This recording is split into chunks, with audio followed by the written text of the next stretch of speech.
Dans les rues animées de Kinshasa, au cœur d'un quartier populaire, vivait Joël, un jeune garçon connu sous le surnom de Kuluna.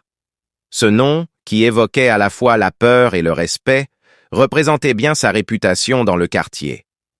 Joël, malgré son jeune âge, avait plongé dans un monde de violence et de délinquance pour survivre.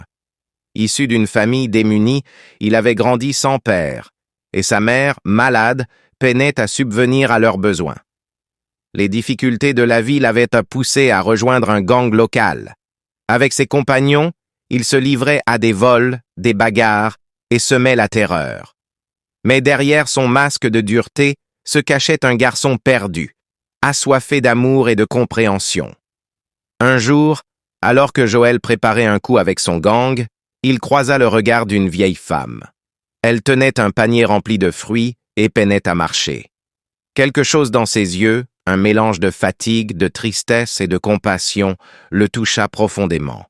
Contre toute attente, il s'approcha d'elle, prêt à l'aider, mais ses amis se moquèrent de lui. Joël, troublé, laissa la femme continuer son chemin.